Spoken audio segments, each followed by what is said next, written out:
Welcome back to a slice of news where I cut you off a slice. The president once again heads back to Walter Reed for yet another medical evaluation. The White House assures us that it's just his annual dental and medical evaluation and that there's no additional medical concern behind his latest trip to see medical professionals. But I think many, myself included, feel that they remain unconvinced by the White House's claims that he's in perfect health and this is just a normal routine medical visit. I feel as if you don't have to be a very keen observer to notice that the president is most certainly not in the best of health. From his often swollen ankles or his hands that are seemingly regularly covered in makeup to cover bruises that obviously are not healing, President Trump really does look like a man who has lived a life of poor diet and a lack of exercise and is showing every one of his nearly 80 years of life. I'm sure his supporters would argue as a nearly 80-year-old man, going to the dentist for a third time in a year is actually perfectly normal and there's nothing strange about it. And were he just any other man about to turn 80, I would have to agree. Having more than your single annual dental or medical evaluation isn't abnormal when you're that age. But Donald Trump is not your average octogenarian. If he needs to get his teeth looked at, to put it plainly, he's got dentists at home. As the President of the United States, he has a full dental suite at the White House.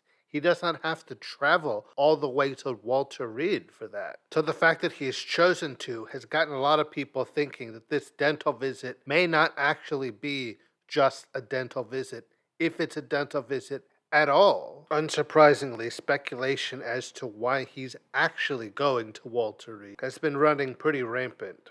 Some going as far as to suggest that he is actually there to be infused with antibodies that are used to treat a mild form of Alzheimer's. And that's also an explanation for his regular cover ups on his hand, because those infusions would potentially cause bruising, especially in someone of his age. While I'm not sure that I can quite agree with that assessment, I do think that it does seem a little bit suspicious and not quite so easily hand waved away as just saying, well, he's old, he's the president. This is not anything to even pay attention to. Radical wild theories are fun. And when there's this little information publicly available, speculation is inevitable. And when you factor in how divisive and reviled he is, it makes perfect sense that people are going to come to the most extreme conclusions. But I think in the spectrum of completely normal medical checkup on an aging president and the wild infusions of serums and medicines to keep him alive, I think I fall somewhere in the middle.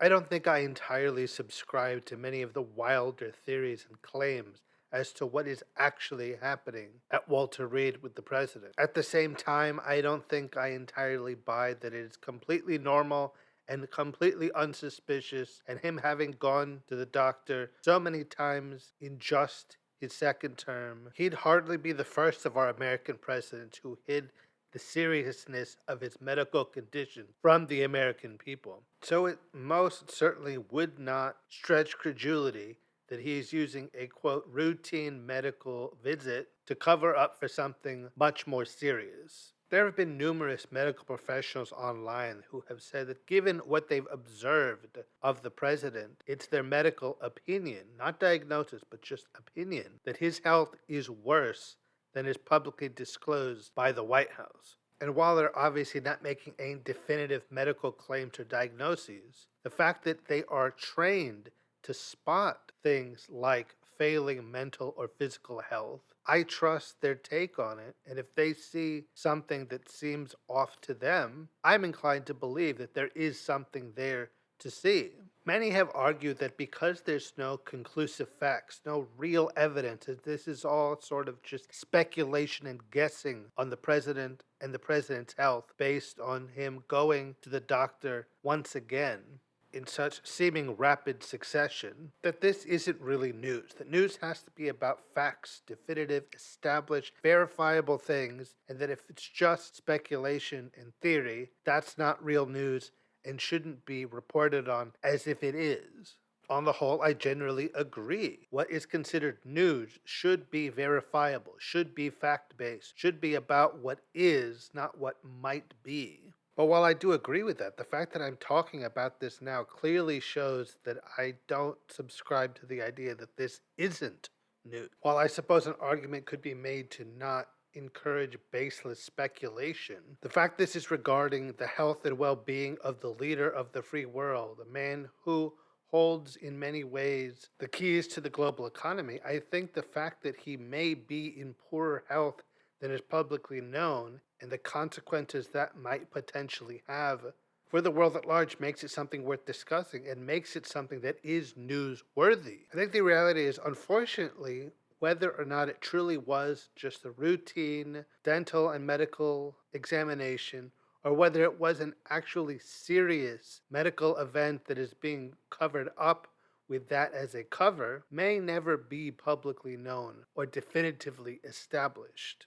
Maybe if there's any covered up truth to be uncovered, once he does eventually pass away, it may be possible that they will come out and say, yes, actually, we said it was just routine medical, but actually it was this more serious thing. And now that he is no longer with us, we feel it okay to disclose this fact. But even then, given how desperate he is to cling to his image of a big, strong, healthy man who is impenetrable and unstoppable and has never suffered any serious medical issues in his entire life, it's very possible, even after he's gone to visit Reagan and Nixon, that even then we will not know the true extent to his failing health and how serious possibly things are right now. The current administration and his followers may want the legend of his perfect mental and physical health and inability to have any sufferings of old age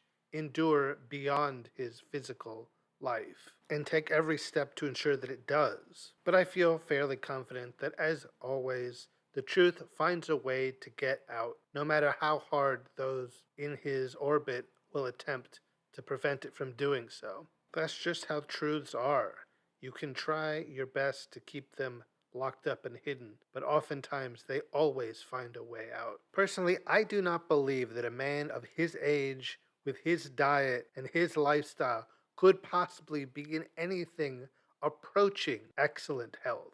And while I'm not sure I'd quite go as far as to say that President Trump is secretly dying and the administration is keeping that fact away from the American people, I do definitely believe that he is in worse health than is publicly disclosed and that these repeated medical visits are not routine. And we may have to seriously consider the procedure for what happens when a president is incapacitated to a degree they can no longer exercise the duties of their office. Ending up with a President J.D. Vance for at least the next couple of years does sound incredibly unappealing, but I do have to acknowledge that it is not outside the realm of possible, given the decrepitness of our current leader. While it may be a story that's a bit low on facts and verifiable evidence, I think it's definitely something that is worth discussing, if nothing else. If for no other reason, that trust has become so low for this administration that even something as mundane as the president going to the dentist feels like there's something that has to be behind it. There has to be more to it than just what's on the surface. And maybe that's what the real story is, that there's such distrust of this government that even the mundane becomes suspicious. The conspiracy theories can crop out of seemingly nowhere because the assumption is that this administration is always lying. So if they say something as simple as the president has to go to the doctor again, they have to be hiding something there, that they must be lying because they're always lying. That lack of faith in the administration, that assumption that everything they do and say must be rooted in untruth, strikes me as a serious problem. While trust in the government and what it says has been at an all-time low for decades now, the fact that it is this low, partially because it is headed by someone many consider to be the liar in chief, means that regaining the public's trust in the government may be an impossibility at this point. And if the time ever comes where people need to trust the government and what it says as a matter of national safety, they very well may not. And it may be to all of our detriment. I have absolutely no doubt the president is going to come out and say, I had excellent health, best health. No one has ever had better health than me. Clean bill of health. so clean, you've never seen a cleaner bill of health than mine. I, for one, am not inclined to believe that. I'm of the mind that someone that has to constantly point out just how healthy they are probably isn't in the same vein as someone who has to constantly reassure you of how trustworthy they are, how believable they are, probably isn't very believable and should not be trusted. But the truth may not be known, and all we'll be left with is speculation and theory, and we'll just have to be content with that. Not very satisfactory, but when it comes to this administration, it seems like few things ever are. Alright guys, that'll be it for this episode of A Slice of News. I've been your host, Mr. Slice, and until next time when I cut you off, another slice of news. And don't forget to rate and review the show on Spotify, Apple Podcasts, or wherever you find it.